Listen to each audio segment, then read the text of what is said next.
Good morning, Davis Monthon. I'm Chief Master Sergeant James Vada, Command Chief of the 355th Wing. It's 26 March.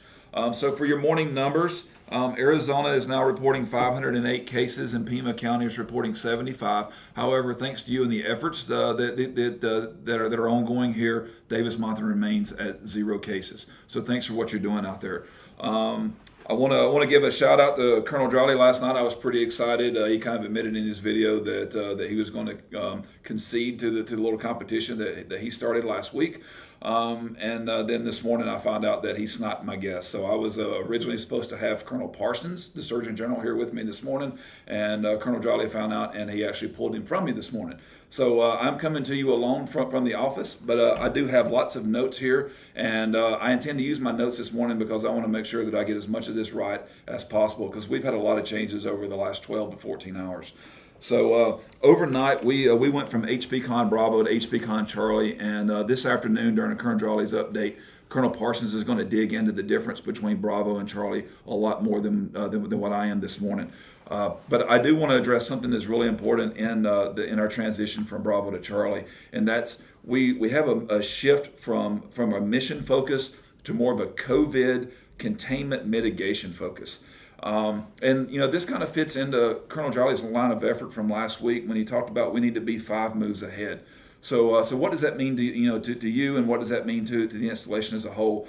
He kind of summed it up with 3 lines here. He said that if we find ourselves reacting to something, then we're probably behind. If we find that we're making timely decisions, then in reality we're probably a little too late. But if we're sitting around feeling that we're making decisions too early and too far in advance, then we're probably right on time.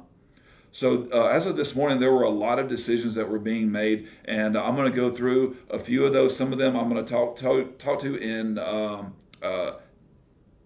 detail, but there's going to be some of these that I'm going to push you towards the PA website, and I'm going to push you to your commanders. So as of this morning at the 0800 update, there was a significant change in what the local area is. I'm going to encourage you guys to go to Public Affairs and go to your commanders to get that definition now. There will be relaxed grooming standards. And again, go to your commanders, go to PA to get that data as well. Most importantly, for a lot of you guys out there, the commissary hours are going to shift just a little bit. So we've had prioritized hours in the morning and prioritized hours in the afternoon. We've heard the concerns across the base, and Colonel Jolly has decided to drop the afternoon hours. I know that doesn't completely solve the problem, but there's still a demand and a need for our mission essential personnel and support personnel and their families to have that prioritized access in the morning. So the morning hours are going to remain, but the afternoon hours are going to be removed effective today. So why are a lot of these decisions being made? Well, a lot of them are being made because we're trying to preserve or conserve some quality of life bandwidth. We know and we've seen across the Air Force that a lot of other bases are going to these shutdowns, lockdowns, and those things have been good to mitigate the spread of the virus. However, we found that it comes at a cost of the quality of life. And right now we're in a very good situation because the folks out there, you guys across the base, have been doing a fantastic job staying clean, taking care of yourselves, and we have no cases on the base. So right now we have a little bit of trade space where we can preserve and conserve some quality of life. So right now we're planning to keep the school-age programs, youth center, CDC active, but we ask that you only use those if you need to use them. The gyms, so unit gyms across the base are going to be closed just because we don't have cleaning standards in place for them. However, both main gyms on base, the Benco and the Hafner gyms, are going to remain open, but they're only going to remain open as long as you keep them clean. It's your responsibility to clean this equipment before you use it and clean it again after you use it. For those that are found that are not cleaning the equipment before they use it, it's going to start with barment of those individuals, and then eventually it's going to lead to just closing the facilities down. So I'm guessing at this time, the folks that are using the gym is really important to you. And if it's important to you, I need you to clean up before and after yourselves. Food trucks. So we've got food trucks now scattered across the base. I think there's anywhere from 3 to 5 of them operating around the base. One of the things that we found is folks are coming up to the food trucks, they're getting their food, and then they're hanging out. You cannot hang out. Get your food and leave. We need to put distance between ourselves, make some room so that we stay healthy and clean all the time. For our dorm airmen, if food trucks in food court is your meal plan, then you need another plan.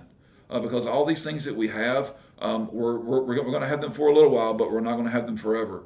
We know that at some point our time is coming where we're going to limit access, where we're going to go into some form of restricted movement here on the base, and we're going to lose access to a lot of these things. So if the food truck and the food court is your plan, build another plan now. For our families out there, the FSS and the Outdoor Rec, they're doing a great job. They're going to begin offering craft kits and backyard camping kits for curbside pickup. So reach out to Outdoor Rec and figure out when and how those are going to be made available for you and the families. I can't say it enough that an uptick in cases, an uptick in people not taking care of themselves, not taking care of equipment, not cleaning, will result in us restricting our footprint more and more and losing access to a lot of these things. So I ask that you guys please keep washing your hands, put some distance between you, and keep doing the things that you're doing to keep us clean. I will say again that I'm a little disappointed in Colonel Driley. He kind of admitted defeat yesterday, and then he pulls my guest. He pulls out Simon Sinek a couple of days ago, and he tries to use that to gain an advantage. And I was kind of keeping this close hold until now. But since he's going to snipe my guest this morning, I'll ask you guys to stay tuned. We're going to have a special shout out from a friend of mine, former U.S. Army soldier and country music star Craig Morgan. So again, folks, I need you to reach down, click those little thumbs at the bottom for me. Go wash your hands, rescue and attack.